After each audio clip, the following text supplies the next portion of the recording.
Hello दोस्तों, प्यारे विद्यार्थियों, गुड आफ्टरनून। आज मैं आपके सामने एक छोटी सी कहानी तो मत मानो आप, सरदार वल्लभ भाई पटेल के जयंती के शुभ अवसर पर कुछ आपसे रूबरू होने आया हूँ। आज ही के दिन एक महान पुरुष सरदार वल्लभ भाई पटेल का जन्म हुआ था यहाँ पे भारत की धरती पे। उनका सबसे बड़ा काम यह था कि अपने जो बिखरा हुआ भारत था आज़ादी के बाद में 562 रियासतों के रूप में उनको एक जगह इकट्ठा करना बहुत ही बड़ा महान कार्य था। जिस प्रकार से किसी माला के मोती इधर उधर बिखरे हुए हों, उनको एक जगह इकट्ठा करना, उनकी एकदम शानदार माला बनाना कोई आसान काम नहीं होता। इसी प्रकार भारत के इन महान पुरुषों ने, ख़ास तौर पर सरदार वल्लभ भाई पटेल ने एक संकल्प लेकर दृढ़ इच्छा द्वारा भारत का एकीकरण किया और जितनी भी भारत की जो रियासतें थी, उनके जो राजा महाराजा थे या जिनका भी अधिकार था, उनकी अलग अलग विचारधाराएं थी, उनको एक सूत्र में पिरोना कोई साधारण काम नहीं था। लेकिन ये सरदार वल्लभ भाई पटेल के दिमाग का ही खेल था। उनकी दृढ़ संकल्पता थी कि भारत को किस प्रकार से एक मुट्ठी में बांधा जाए और भारत को भारतवर्ष देश बनाया जाए। उन्होंने अलग अलग जगह जाकर अलग अलग राजाओं से, अलग अलग गवर्नरों से आपस में बातचीत की, किसी को साम दाम दंड भेद सब नीतियों को अपना के और भारत को इकट्ठा करने में भूमिका निभाई। हम भी उनसे संकल्प ले सकते हैं कि छोटी चीज़ों को भुला के और हम एक जगह इकट्ठा रहना चाहें तो आसानी से रह सकते हैं। क्योंकि 1947 के टाइम में, जिस टाइम भारत आज़ाद हुआ था, उस टाइम बहुत सी भारत में ऐसी समस्याएं थी, लेकिन सबसे बड़ी समस्या ये थी कि भारत को एक जगह एक सूत्र में पिरोना।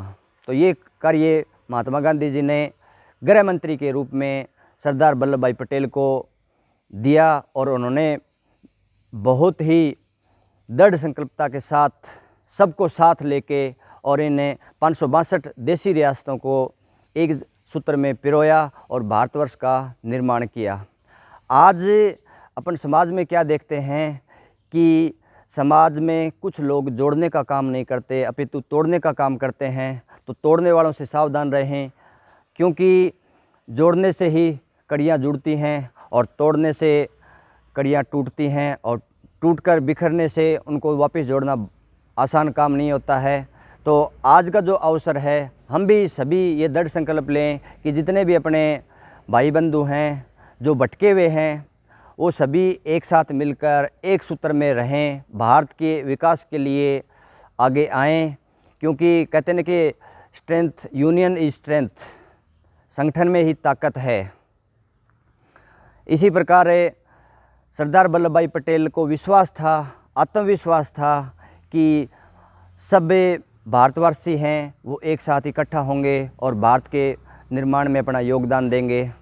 साथ में आज के परिप्रेक्ष्य में ये भी कहना चाहता हूँ मैं, क्योंकि मेरी जो मोटिवेशनल जो कहानियाँ हैं, साथ साथ में पर्यावरण के ऊपर भी मैं जारी करता हूँ।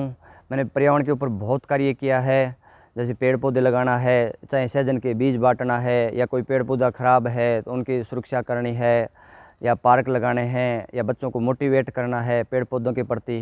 क्योंकि पेड़ पौधों के प्रति रुझान बढ़ने का मेन कारण ये है कि पेड़ पौधे निस्वार्थ भाव से अपनी सेवा देते हैं। इनको कोई भी स्वार्थ नहीं होता है। जैसे अपने पेड़ पौधे देख लें, कभी भी आपस में एक जगह खड़े हैं, कभी आपस में झगड़ा नहीं करते हैं, एक साथ रहते हैं। इसी प्रकार हमें ये सीख देते हैं कि हम भी एक साथ रहें और कहते हैं कि साथ रहकर अपन आगे बढ़ेंगे तो अपन प्रोग्रेस करेंगे, विकास करेंगे। तो प्रकृति के साथ जुड़ना बहुत बढ़िया चीज़ है। मैं ये सभी विद्यार्थियों से, महानुभावों से, देशवासियों से ये अपील करना चाहता हूँ कि ज़्यादा से ज़्यादा आप पेड़ पौधे लगाएं, उनकी देख रेख करें। क्योंकि एक पेड़ जब हम लगाते हैं, उनकी सेवा करते हैं, तो एक पेड़ के नीचे पता नहीं कितने जीव जंतु पनपते हैं, फैलते हैं, फूलते हैं और आने वाले समय में कितने लोगों को वो छाया देता है, ऑक्सीजन देता है लोगों को, जो जिसको प्राणवायु कहा जाता है। थोड़े दिनों पहले कोरोना काल था, उस टाइम में कितनी परेशानी आई थी ऑक्सीजन गैस के रूप में। तो ऐसा नहीं हो कि ऐसी परेशानी आ जाए कि लोगों को सबको अपनी पीठ के ऊपर गैस के सिलेंडर, ऑक्सीजन के सिलेंडर लेके घूमना पड़े, ऐसी स्थिति हम नहीं आने दें। तो सभी युवाओं से भी मेरा एक संदेश है कि आप सब मिलकर प्रकृति के प्रति सजाने का काम करें, सजाने का काम करें, क्योंकि जैसे हिंदी के अंदर अलंकार श्रृंगार का काम करते हैं, इसी प्रकार अपनी धरती पर ये पेड़ पौधे जितने भी हैं वो अपनी धरती के श्रृंगार का काम करते हैं।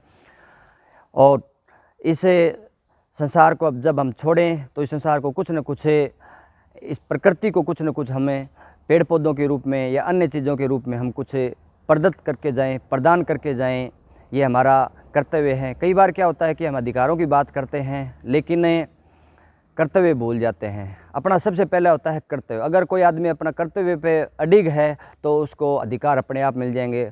उनको अधिकार रोकने वाली ऐसी कोई ताकत नहीं है संसार में कि उनके अधिकार छीन लिए जाएं। तो अपने कर्तव्य के प्रति सजग रहें। और सरदार वल्लभ भाई पटेल की जयंती के शुभ अवसर पर पुनः युवाओं को मैं एक साथ कहना चाहूँगा कि आप सभी मिलजुल कर रहें। छोटी छोटी बातों को, समाज में जो भी पनपती हैं उनको इग्नोर करते हुए सबको साथ लेके चलें, क्योंकि सबका साथ सबका विकास होता है। ऐसी कोई भावनाएं मन में नहीं लें कि जिससे हमारे समाज में विखंडन की संभावना प्रकट हों। और कहते हैं कि जो कायर लोग होते हैं वो कोई भी काम करने के लिए बहाना ढूंढते हैं, लेकिन जो बहादुर लोग होते हैं वो कोई भी काम करने के लिए एक नया रास्ता ढूंढते हैं। ये अपने सरदार वल्लभ भाई पटेल का कोटेशन भी है। और मेरी आपको ये छोटे छोटे जो मोटिवेशनल कहानियाँ हैं या सीख हैं वो आपको कैसी लगती हैं कमेंट्स करें।